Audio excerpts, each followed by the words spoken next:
चाणक्य नीति चाणक्य द्वारा रचित एक नीति ग्रंथ है जिसमें जीवन को सुखमय और सफल बनाने के लिए उपयोगी सुझाव दिए गए हैं। इस ग्रंथ का मुख्य विषय मानव समाज को जीवन के हर एक पहलू की व्यावहारिक शिक्षा देना है।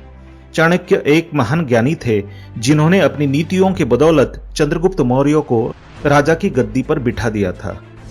जानिए चाणक्य की कुछ ऐसी महत्वपूर्ण नीतियां जो आपको जीवन के किसी न किसी मोड़ पर काम आ सकती है।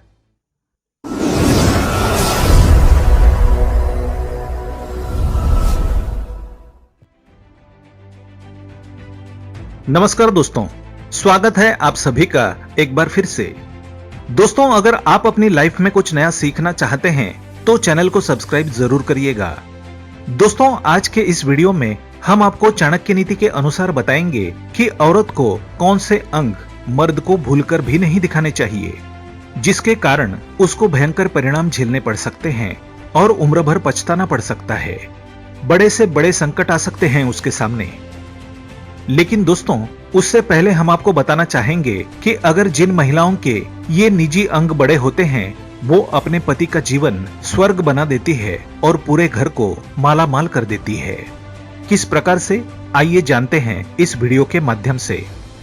दोस्तों, हिंदू धर्म में स्त्रियों को देवी का दर्जा दिया गया है। शायद इसीलिए ये कहा जाता है कि जिन घरों में स्त्रियों का सम्मान किया जाता है उन घरों पर देवी देवताओं की असीम कृपा बरसती है। कहते हैं कि एक स्त्री ही मकान को घर बनाती है और एक कामयाब पुरुष के पीछे भी किसी स्त्री का ही हाथ होता है। इसीलिए घर के स्त्री को सदियों से माता लक्ष्मी का स्वरूप माना जाता है। एक स्त्री अपने पति के लिए या फिर अपने परिवार के लिए लक्ष्मी के समान भाग्यशाली है या नहीं, इस बात का अंदाजा उसके शरीर के कुछ निजी अंगों से भी लगाया जा सकता है। गरुड़ पुराण, समुद्र शास्त्र और भविष्य पुराण में महिलाओं और पुरुषों के कई शुभ अंगों के बारे में बताया गया है, जिन्हें देखकर उनके वर्तमान और भविष्य के बारे में जाना जा सकता है। इसके अलावा उन अंगों की मदद से उसके भीतर छुपे रहस्य को भी जान सकते हैं। यहाँ सवाल यह है कि आखिर जिन महिलाओं के निजी अंग बड़े होते हैं वो किस तरह की होती है। तो चलिए इस सवाल का जवाब हम आपको दे देते हैं। दोस्तों, महिलाओं के निजी अंगों में छुपे हैं ये राज। दोस्तों, शास्त्रों के मुताबिक महिलाओं के निजी अंग ऐसे हैं जो अगर अपने सामान्य आकार से थोड़े बड़े दिखाई देते हैं तो ये उनके लक्ष्मी स्वरूप और भाग्यशाली होने का संकेत देते हैं। तो चलिए दोस्तों, अब हम आपको बताते हैं उन अंगों के बारे में। तो दोस्तों, वीडियो शुरू करने से पहले आपसे रिक्वेस्ट करते हैं कि वीडियो को लाइक जरूर करिएगा, दोस्तों को शेयर कर दीजिएगा और अगर आपने अभी तक चैनल को सब्सक्राइब नहीं किया है तो चैनल को सब्सक्राइब करके बेल आइकन जरूर दबाइएगा। तो दोस्तों, नंबर 1 है लंबी गर्दन। शास्त्रों के अनुसार जिन स्त्रियों की गर्दन सामान्य आकार से थोड़ी लंबी होती है तो ऐसी स्त्रियां भाग्यशाली मानी जाती है। कहा जाता है कि लंबी गर्दन वाली स्त्री सुख और ऐश्वर्य भोगने वाली होती है। दोस्तों, दूसरी बात है लंबे कान। जिन स्त्रियों के कान सामान्य से लंबे होते हैं ऐसी स्त्रियों के बारे में कहा जाता है कि वो बहुत ही भाग्यशाली होने के साथ ही लंबी आयु वाली भी होती है। दोस्तों, नंबर 3 है लंबे बाल। दोस्तों, जिन स्त्रियों के बाल लंबे होते हैं ऐसी स्त्रियां सुंदर होने के साथ साथ भाग्यशाली भी मानी जाती है। हिंदू धर्म में देवियों के बाल भी लंबे दिखाए जाते हैं क्योंकि महिलाओं के लंबे बाल शुभता और भाग्यशाली होने का संकेत देते हैं। दोस्तों, नंबर 4 है मांसयुक्त जांघ। ऐसी मान्यता है कि जिन स्त्रियों की जांघ मजबूत और मांसयुक्त होती है उन स्त्रियों को भाग्यशाली माना जाता है। दोस्तों, नंबर 5 है बड़ा सिर।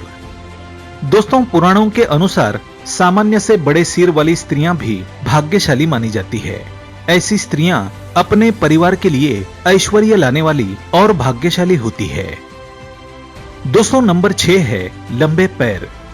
दोस्तों, चाणक्य नीति के अनुसार जिन स्त्रियों के पैर लंबे होते हैं उनके बारे में कहा जाता है कि उनके पैर माता लक्ष्मी के चरणों के समान शुभ होते हैं और ऐसी स्त्रियां अपने घर परिवार को सुख संपत्ति से भर देती है। दोस्तों, नंबर 7 लंबे हाथ।